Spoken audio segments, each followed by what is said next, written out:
My name is Rachel Alexander, and I'm going to be talking about Starbucks and how they use social media to advertise and grow their business.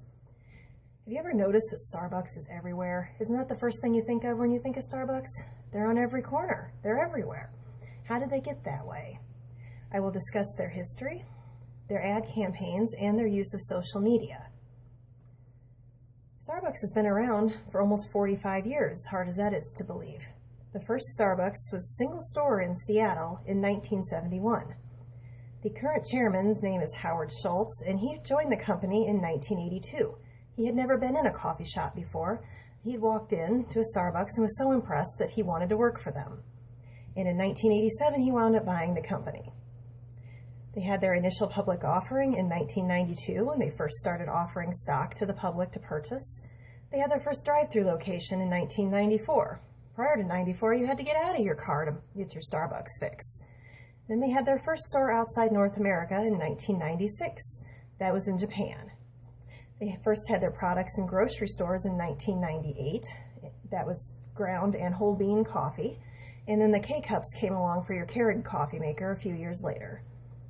They began ethical sourcing guidelines and fair trade practices for their coffee in 2001, and they were one of the first companies to do that. They started offering Wi-Fi in their stores for free to customers in 2010. And now, as of 2014, they have grown from that single store in Seattle to over 21,000 stores. But when is the last time you ever saw a Starbucks ad? Have you seen one on TV? Have you seen one in a newspaper or magazine? Probably not very often and not recently. They don't advertise in the Super Bowl. You don't hear about them spending millions of dollars for a 30-second commercial during the Super Bowl. They very rarely ever advertise on TV or in print. They rely on word of mouth from their customers to spread the word about their new products, and they have a very strong online presence, as I will get into later. They do actually currently have an advertising campaign, but you may not have seen it. They have been limiting to food magazines. Currently, Food Network magazine has an ad that they're running a campaign pairing their coffees with brunch recipes that are appropriate for your Easter dinner. And they don't have any current TV ads going right now. You may have heard about their Race Together campaign that just recently ended. They were having baristas write Race Together on the coffee cups as people came in to place their orders. And it was intended to start a conversation with customers about race relations and where we are with race relations in this country. But this was very controversial. Most of the customers did not like being confronted with race issues first thing in the morning before they've had their coffee.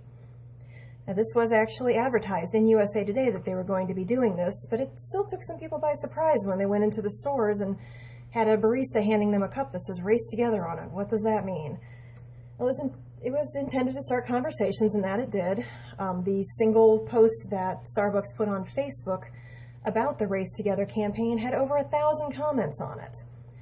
And Facebook was actively involved, and Starbucks was actively involved with Facebook on these comments.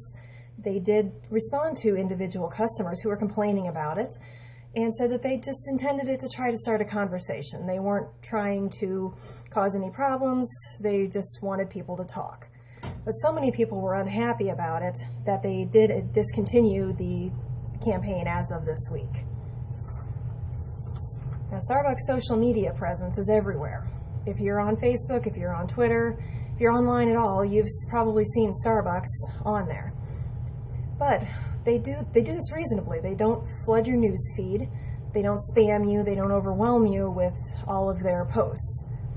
They will often reply to any individual who posts a comment, especially if it's a negative comment. They do try to resolve complaints, and they do respond to in-store experiences that customers have had. They don't sell their products through their social media. There's no way to order through their social media sites. But they do announce new products and new drinks that are coming out.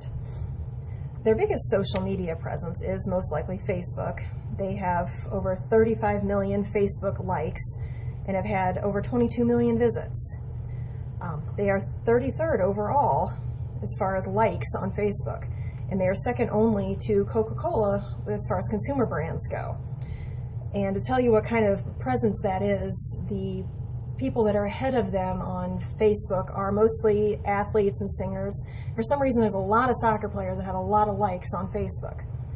But Starbucks is number 2 as far as consumer brands go. They are also very active on Twitter. They have 6.5 million followers on Twitter. And they do actually connect with and retweet actual customers. And they will again respond to a customer's in-store experience. If a customer posts a complaint on Twitter, Starbucks will come back with a specific email for that customer to use to post their complaint to the company. And they can only get this complaint email through their Twitter website. And Starbucks does respond to these emails, and they do work to resolve the complaints. Starbucks also uses Pinterest and Instagram, although not quite as much as Facebook and Twitter.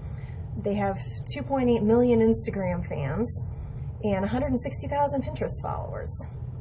Pinterest, they mainly post articles about tea and coffee preparation rituals, just how to brew certain brands, certain blends. And Instagram, they mainly post pictures of coffee-related things like pretty coffee cups and nice settings in coffee shops. And Starbucks also has a YouTube channel. They have over 50,000 YouTube subscribers, and they use this channel mainly to introduce new products and show how-to videos. They'll show how to make perfect latte foam, how to blend a different kind of drink. They also have shown videos on how to clean your espresso machine. They have a program on their YouTube channel called Meet Me at Starbucks.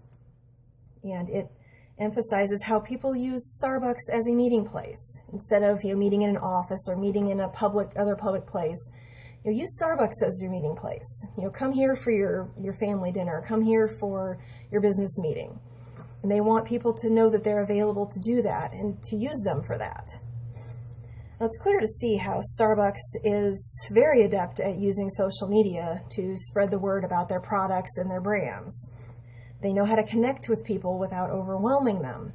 They don't flood your email, they don't flood your Twitter feed, they don't flood your Facebook post. But they know how to engage an individual customer. They know how to connect with that person. They know when to reach out, they know when to reply. And they keep using social media to continue their growth. They've been active for 45 years almost, and they don't plan on changing that anytime soon. Thank you for listening, and I hope you enjoyed this.